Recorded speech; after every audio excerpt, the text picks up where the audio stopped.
Boa tarde, estamos aqui no podcast @souespírita532 com a Clélia Cunha para responder algumas perguntas dos nossos internautas.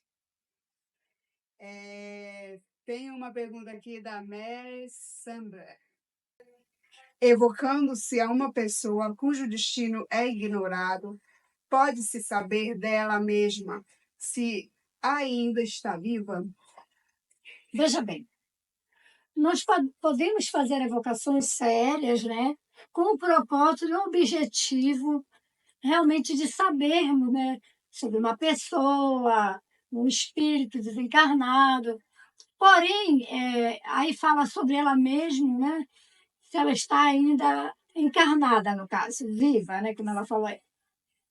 Porém, eu digo uma coisa, se ela estiver em estado de vigília, é claro que é possível, né? Porque, digamos, a pessoa está trabalhando e tal, só se ele for um médium muito evoluído para sentir que ele precisa estar em outro lugar que o estão evocando, chamando, né? Mas, nesse caso, a pessoa tem que estar no estado de vigília, de repouso, né? Para poder realmente atender à evocação, para ir falar que ainda está vivo, está ali, né? Ainda está encarnado no planeta Terra. Claro, é possível sim. Tem vários tipos de evocações e o Kardec, nas revistas espíritas, ele fez vários estudos sobre as evocações.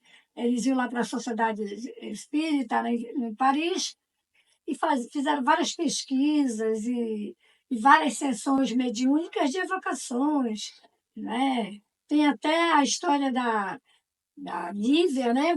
Que no Evangelho ela é a senhora rica que saía à noite com a sua filhinha para fazer a caridade aos necessitados, cuidar, ir no hospital, visitar, levar cesta básica. Porém, ela desencarnou com 34 anos e ela foi evocada para saber por que ela tinha desencarnado tão cedo, se ela era uma pessoa muito boa, né, cuidadora dos seus deveres, fazia caridade, ajudava, auxiliava, né, alimentava, cuidava. E ela, quando ela compareceu à reunião, ela falou que ela já tinha cumprido o estágio dela na Terra, né? Que ela já tinha feito o que ela veio fazer e a sua filhinha deu continuidade ao seu trabalho, né? Que a filhinha dela pediu para que ela fizesse a caridade juntamente com ela, como ela fazia, cuidar das pessoas, da cesta básica. Ela falou: minha filha, o que tens para dar? Não tens nada. Como a gente pode ajudar do que é nosso, do que é dado por nós, não de outras pessoas. Então, por que que você não começa, então, a fazer roupinhas para os bebês, né? Que nasciam, os bebezinhos pobres, desamparados, né?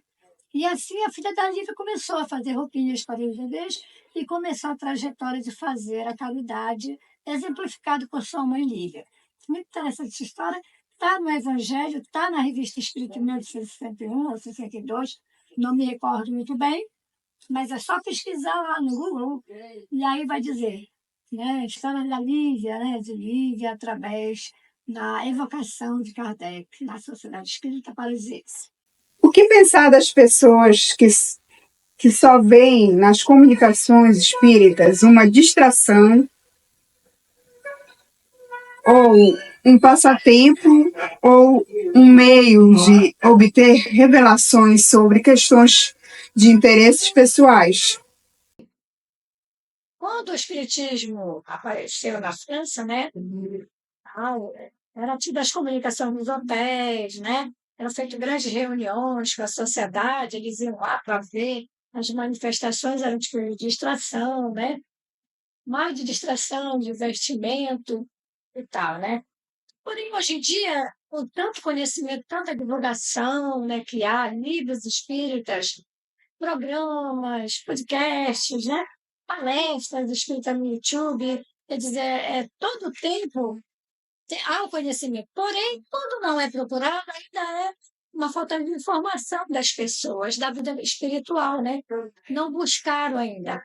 E às vezes vem a manifestação como sentido de curiosidade, de querer, o espírito se manifestou, o que, que ele vai dizer, o que está acontecendo com a minha vida, eu vou lá tirar essa carga de mim, eu tô sobrecarregado, eu estou carregado, né? eu quero que tire isso de mim, vou tomar um passe, não estou na sessão mediúnica, o que é que vão falar e tal. Mas o importante de tudo isso é saber que existem essas comunicações, mas que é para nos dar um conhecimento, tirar a vida dos nossos olhos, que a vida espiritual existe, que vida após a morte, que reencarnação, né? Tudo aqui por acaso. Nós estamos no planeta de provas e expiações, e infelizmente muitas pessoas ainda estão presas terra a terra, né? Ainda não conseguem ainda ir de encontro ao conhecimento para se libertar, né? De suas imperfeições, que é uma coisa trabalhosa, difícil, que requer, você tem que ter realmente boa vontade, requer um treinamento pessoal seu, né? A gente treina, às vezes, artes marciais, treina natação, treina para ser um bom aluno em matemática, química, física. Nós precisamos despertar esse lado, treinar também o lado espiritual. E hoje em dia, as pessoas veem as manifestações espíritas mais como forma de querer consertar sua vida, querer saber se o seu vizinho está fazendo algum mal para ele, está perseguindo, porque aquele espírito que ele sonha, que ele vê, mas não quer aceitar a mediunidade. E muitas das vezes também as tribulações da vida, mesmo que ele não seja médio ostensivo de ver, de ouvir, de falar pelos espíritos, mas é médio também, em menor escala, né, de mediunidade, mas procurar o serviço do bem, no amor da caridade. E procurar se educar espiritualmente. Procurar o esclarecimento ao qual Jesus vem nos trazer. O Evangelho, a Boa Nova, para nos esclarecer, para que possamos determinar a estrada a seguir entre o certo e o errado. É claro, nós temos o nosso livre-arbítrio, nós podemos decidir isso no nosso destino, porque o nosso destino está na palma das nossas mãos. E tem que ver também aquela questão que muitas vezes as pessoas querem certas coisas que não são para elas, mas elas temam em querer fazer aquilo que a vida está mostrando que não é aquele caminho, mas quer. Acontecem coisas erradas, né? Acontecem coisas ruins. Por que está acontecendo isso comigo? Sim, sim. A vida dá sinais, né? Nem tudo que queremos, podemos, né? Querer não é poder. Nós temos que prestar atenção que temos que ter a boa vontade de seguir realmente aquilo que queremos ser, né? Que nos faça feliz, que a gente possa fazer uma atividade, uma profissão, escolher com amor, com dignidade, com ética, né? E saber, porque muitas das vezes as pessoas, vamos um exemplo assim, escolhem um determinado curso na faculdade, na universidade, chega na metade do curso, até no início do curso, na metade, e quase para terminar e acha que não era isso que eu queria. Aí volta. Porque não analisou, não observou, não aprendeu a observar a si mesmo, né? A traçar seus objetivos. Não é uma receita de bolo. Mas, como disse Sócrates, conhece a ti mesmo, né? Que é para realmente te ver as nossas aptidões. Que elas desabrocham, nós temos que estar atentos. O que gostamos de fazer? Seja artesanato, seja ser motorista de ônibus, de caminhão, seja ser empregada doméstica ou empregado doméstico, ser eletricista, engenheiros ou médicos, etc, etc, e tal, escritor, né? Você tem que observar se isso te faz bem e se você irá fazer com amor e irá te deixar feliz. Isso é muito importante. Você se sentir feliz e fazer de boa vontade, não por obrigação e nem pela ação monetária, né? Que é realmente nós temos que ganhar o nosso pão de cada dia com o sol do nosso rosto, mas temos que, principalmente, amar o que fazemos para fazer bem feito. Se somos médicos, sermos bons médicos, humanitários, entender nossos pacientes, tratá-los com carinho, com amor, né? O que é necessário até para a reabilitação do paciente. Se somos engenheiros, traçar também os desenhos com maior responsabilidade, porque vamos lidar com vidas. Então, nós temos que ter a responsabilidade de exercer as nossas profissões, o que queremos, com amor, seja da maneira ou a profissão que for. Tem mais uma aqui. A bateria está indo. A última. O espírita acredita em Deus? Olha,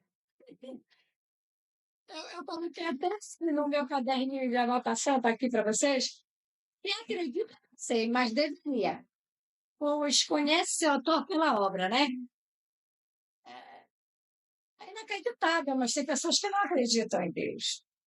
Ah, como fazê-las acreditar? Olha, nem eu sei. É complicado.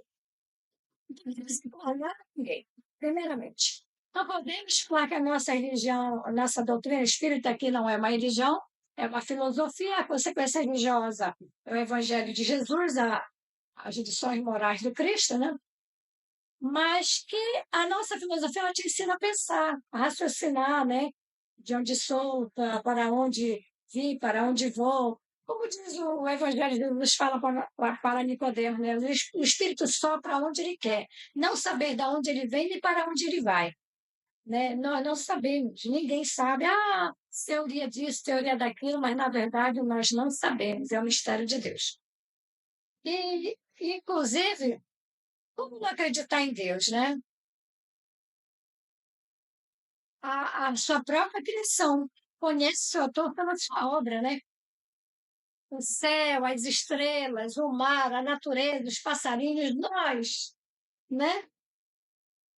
Que viemos de óvulos, de espermatozoides fecundados e geram uma criança, né? Então, tem que se render à criação. Não vamos julgar, é claro, nem estamos nesse tempo. Está na idade realmente de evolução para entender esses princípios. Mas, às vezes, aquele que não acredita em Deus, na maioria das vezes, eu vejo muito isso, faz mais caridade, ajuda mais, é mais compreensível, trabalha seus instintos, suas imperfeições, né? Mas que um que esteja na igreja, na casa espírita, na Umbanda, no budismo, né? Que são citações somente, não devemos julgar. Nosso irmão Nazareno, no meio espírita, ele escreveu um livro, Como o Espírita Deve Pensar em Deus, muito bom, esgotado, esgotado. E ele foi muito feliz quando eu vou ler aqui para vocês o que ele colocou aqui, né? Deixa eu ver aqui.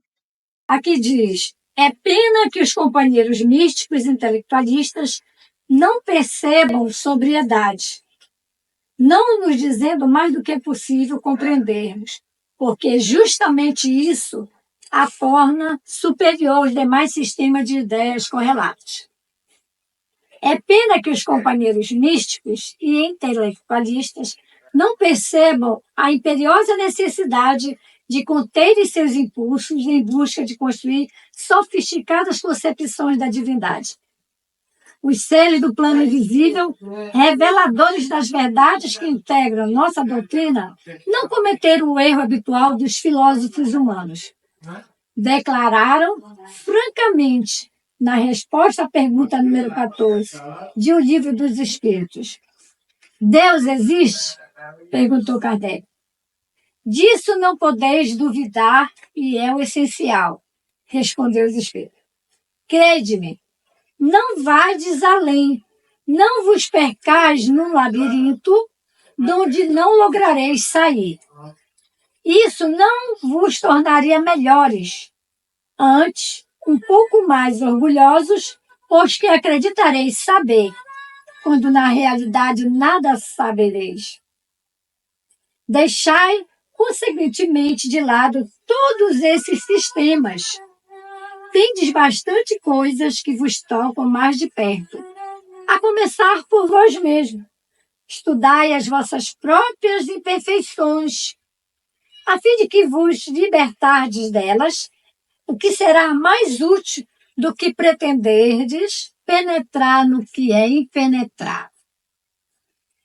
Nossa, esses espíritos superiores, sabe, nos dão a resposta exata, né? Maravilhosa. Então, quem quiser ler Como o Espírito Deve Pensar em Deus, né? Pedir pela internet que está esgotado. Não tem nem aqui na casa, só esse exemplar.